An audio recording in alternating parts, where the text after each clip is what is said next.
स्वर्ग जाने का असली हकदार कौन होता है? एक कथा के अनुसार मरने के बाद स्वर्ग के द्वार पर 4 व्यक्ति खड़े थे।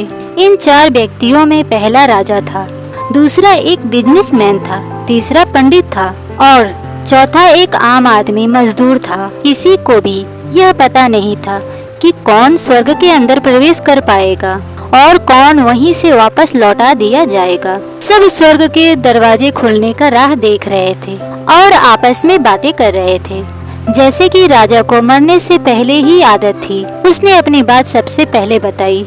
राजा ने कहा, मैं बहुत ही प्रख्यात राजा हूँ। मैंने धरती पर अपना बहुत नाम कमाया है, इसीलिए पूरी संभावना है कि मैं ही स्वर्ग में जाऊंगा। फिर व्यापारी ने अपनी बात सामने रखी। वह बोला, मैंने धरती पर खूब धन कमाया और उस धन से मैंने सैकड़ों लोगों की मदद की, इसीलिए मैं ही स्वर्ग का हकदार हूँ।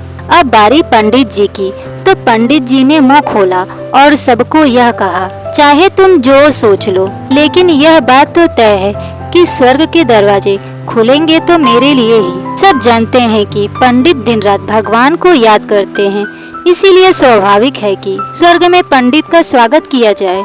जब सबने अपना अपना पक्ष रख दिया, तब सबकी नजर मजदूर पर थी, जो चुपचाप अपनी नजरें नीचे झुकाए बिना कुछ बोले वहीं पर खड़ा रहा। स्वर्ग का दरवाजा खुला और वहाँ पर एक देवदूत आकर खड़ा हो गया। देवदूत के हाथों में एक पुस्तक थी, जिसमें इन सभी के कर्मों के बारे में लिखा हुआ था। देवदूत ने सबसे पहले राजा को अपने पास बुलाया और उसको पूछा, तुम बताओ, तुमने अपने जीवन में क्या क्या अच्छे कर्म किए हैं? मैं इन्हें इस पुस्तक में देखकर फैसला करूंगा कि तुम्हें अंदर जाने देना है या नहीं। मेरा राज्य जितना बड़ा था उतना ही समृद्ध था और मेरे राज्य के सभी लोग खुशहाल थे, सभी बड़े आनंद से रहते थे। मैंने उन्हें कभी किसी चीज की कमी नहीं होने दी, यही मेरे अच्छे कर्म हैं। तब देवदूत ने अपने पुस्तक में देखा।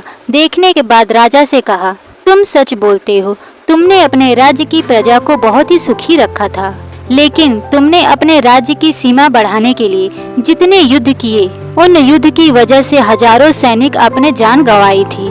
उन हजारों सैनिकों के परिवार के दुख का कारण तुम बने थे, इसीलिए तुम स्वर्ग में नहीं आ सकते। अब बारी थी व्यापारी की। व्यापारी से जब देवदूत ने पूछा कि तुम्हारे अच्छे कर्म क्या हैं, तब व्यापारी ने उससे कहा, मैंने सैकड़ों लोगों को खाना खिलाया है, कई आश्रमों में दान किया है, कई निराश्रित लोगों के लिए घर बनवा कर दिया है, यह मेरे अच्छे कर्म हैं। देवदूत ने फिर अपने पुस्तक में ध्यान से देखा और देखने के बाद व्यापारी से कहा, तुम्हारा कहना भी ठीक है कि तुमने दान धर्म किया है, लेकिन यह दान धर्म तुमने जिन पैसों से किया है, उन पैसों को कमाने के लिए तुमने न जाने कितने झूठ बोले हैं, कितनी हेरा फेरियां की हैं और कितनी मिलावटें की हैं, इसीलिए तुम भी स्वर्ग में नहीं आ सकते। जब पंडित से यही सवाल किया गया तो पंडित ने बड़े ही आत्मविश्वास के साथ कहा, मैंने अनगिनत लोगों को ज्ञान दिया है, हजारों यज्ञ और पूजाएं की हैं और दिन रात भगवान का जाप किया है, इससे अच्छे कर्म और क्या हो सकता है?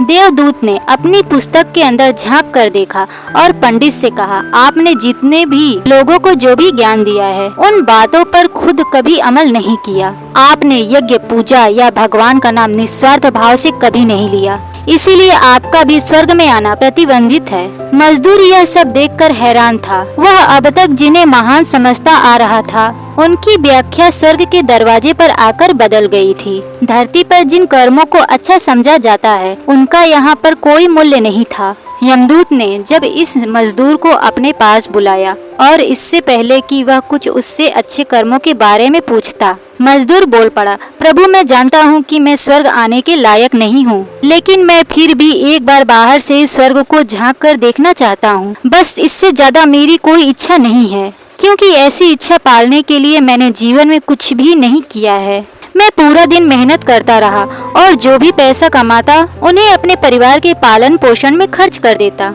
इसीलिए दान धर्म के लिए कुछ बचता ही नहीं। लोगों की भला मैं क्या सेवा करता, क्योंकि काम के बाद जो थोड़ा सा समय मिलता उसको अपने बूढ़े माँ बाप की सेवा में बिता देता और यह सब करने के बाद कभी कभी मंदिर भी चला जाता और भगवान से जैसा भी मुझे दिया है उस जीवन के लिए धन्यवाद कहता। देवदूत ने अपनी पुस्तक में बड़े ध्यान से देखा और थोड़ी देर देखते ही रहा। फिर उसने मजदूर से पूछा कि तुम याद करके बताओ, तुमने कभी तो कोई अच्छा काम किया होगा। मजदूर ने थोड़ी देर सोचने के बाद बोला, हाँ मुझे थोड़ा थोड़ा याद है। एक बार मैं बहुत भूखा था और मैं खाना खाने ही बैठा था कि एक बहुत ही कमजोर कुत्ता जो ठीक से चल भी नहीं पा रहा था, वह मेरे पास आ गया और मेरे खाने को देखने लगा। तब मैंने अपनी रोटी उसे खिला दी थी और उस दिन मैं खुद भूखा सोया था। मजदूर की बात सुनने के बाद देवदूत मुस्कुराया और मजदूर को बड़े सम्मान से स्वर्ग के अंदर ले गया। अच्छे कर्म लोभ मोह माया इन सब भाव में आकर नहीं किए जाते और ना ही उन्हें अच्छे कर्मों की श्रेणी में गिना जाता है। निस्वार्थ भाव से किया गया एक ही अच्छा कर्म भी आपके जीवन के सारे पाप धोने की शक्ति रखता है। इसीलिए जब भी मौका मिले निस्वार्थ भाव से अच्छे मन से अच्छे कर्म किया करें।